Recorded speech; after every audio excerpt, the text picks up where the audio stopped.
Hello, my name is Rich Howard, owner of Architectural Builder Supply, and this video is to bring you a closer look at the National Guard products SDG-3. The SDG stands for Security Door Guard, and the -3 means that this is in a polished brass type finish. Now what is this? Well, it's a security door guard. It replaces the concept of the traditional chain door guard or the traditional flip over sort of security ventilating door guard. This is a more modern view. This is becoming increasingly more popular, increasingly more common over the last couple of years. I sell this to primarily to hotels, and I generally sell them in either a very small quantity, like one, because they're going to test it, and then once they do that, they'll buy scores of them and redo everything. The testing portion comes in the concept that, well, it's a new product and people want to get a feel of how it actually works. Also, the testing comes in because you might have a historic hotel and you have a condition where you've got wood trim, thick ornate casing, and that needs to be worked around. It needs to be determined if you can chisel and create enough room for the installation of this, because this has a larger footprint than most door guards, certainly the chain style, and you need to get a flat surface for this to work, to secure it down to. Okay. Now, it's a security door guard. Let's go over the dimensional properties, and there is a link. There are two links below there. Well, for purposes of this right now, there is a link below this video to a document called Installation Instructions, which we're going to get to in a moment. There is an image below this video showing the dimensional properties, and let's go over that now. First of all, 2 3/16 height, they say. That is certainly incorrect. This thing is 2 3/4 height.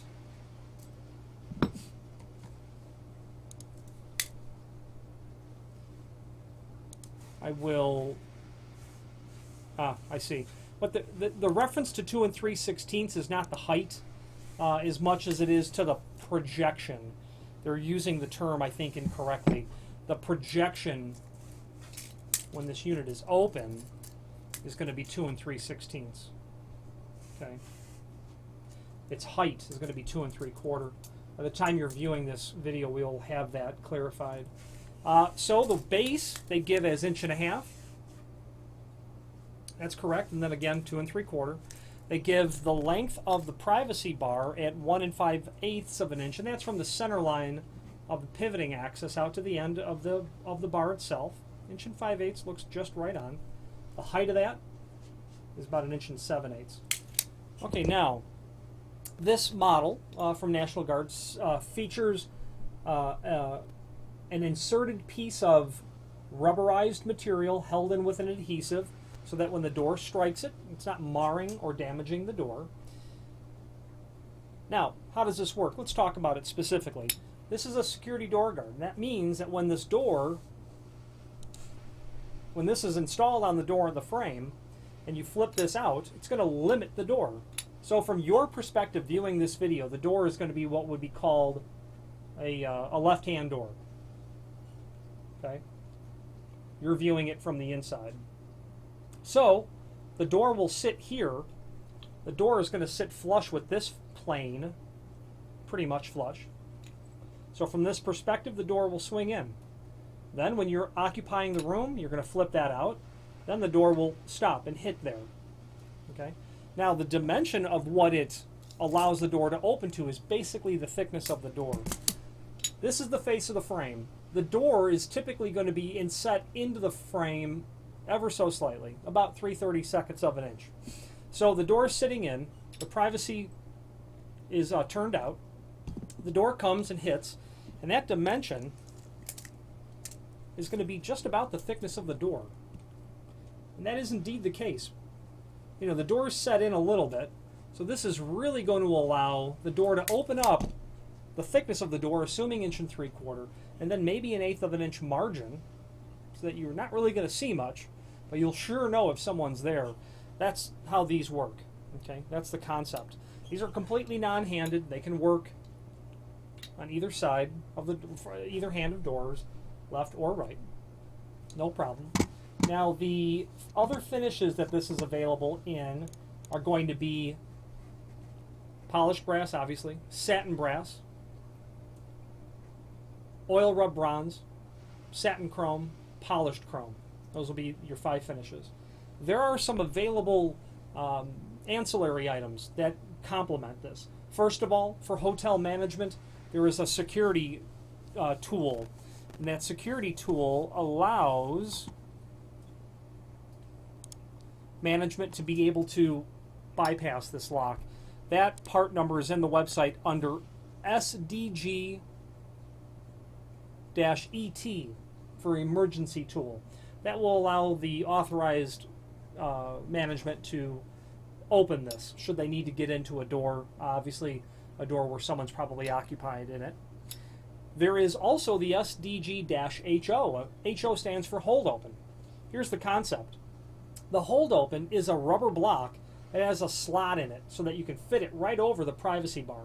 So what happens is you'll open the door, put on the hold open rubber block, then when the door closes, it can't close all the way, plus it's not marring or damaging the door. That's a very handy tool.